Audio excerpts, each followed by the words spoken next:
magkasama kami nag-attend ng isang graduation. Truthfully, I wasn't feeling well. Kasi kinukulam nila ako. Andiyan na sila, umabot na sila sa kulam. Nagsama-sama na silang lahat. Kinukulam pa nila ako. So I wasn't feeling very well. Pero I had to go. Kailangan ko pumunta. Kasi para naman sa graduates yun. Hindi para sa akin yun. That's their happiest day.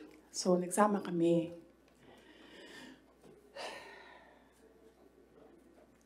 Nagsama kami. Nakatayo kami doon. And merong isang graduate na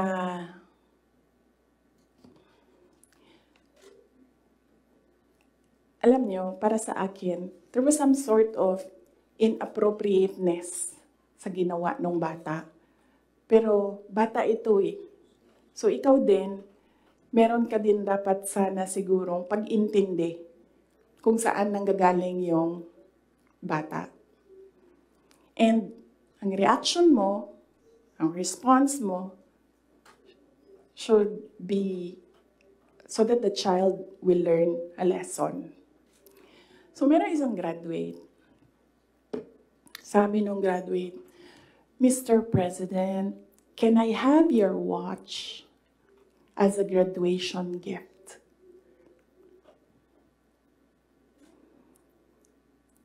And narinig ko, tabi ako, di ba? Narinig nung katabi ko. Narinig nung katabi ng katabi ko. But apparently, this guy, di niya alam kung ano isasagot niya. So ang ginawa niya, pinaulit niya sa bata. What did you say? So this time, syempre bata, hindi niya alam ba saan yung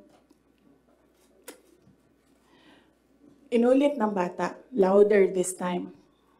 Mr. President, can I have your watch as a graduation gift? Nasagot niya. Why? Why will I give you my watch? At that point, may sakit na ako. Wasn't feeling very well. Nandun lang ako, nakakatayo ako doon kasi may gamot ako.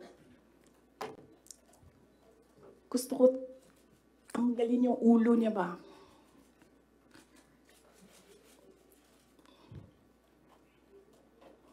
I realized toxic na yung relationship.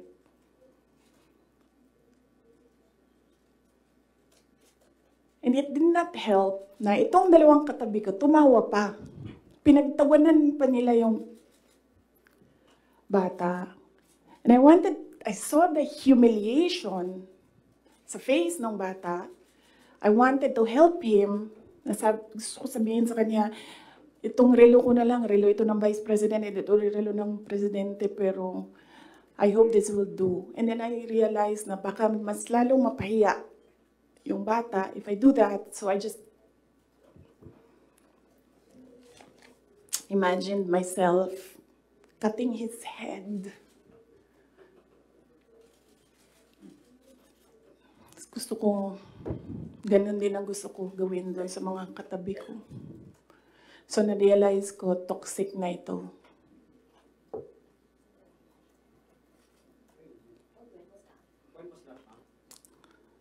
One of the graduation, hanapin niyo yung footage, makikita niyo doon yung mukha ko.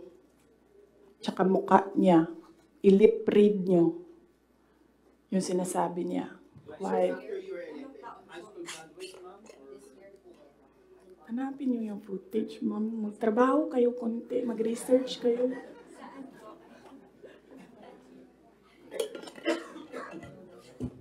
So, gusto ko sabihin sa kanya, bago ko tanggalin ang ulo mo, yung batang yan, Yan yung magpapakamatay para sa bayan natin. Nag-aral yan ng 4 na taon, naghirap yan ng 4 na taon, walang tulog araw-araw para mag-training kasi mamamatay yan para sa bayan natin. Yan yung batang yan, ang mapuputulan ng daliri diyan sa fiasco ninyo sa West Philippine Sea. And then, I'll cut his head.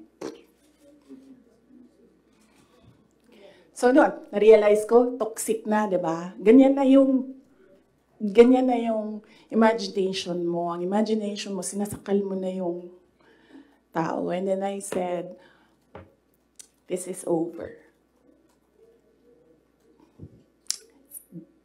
Tapos na.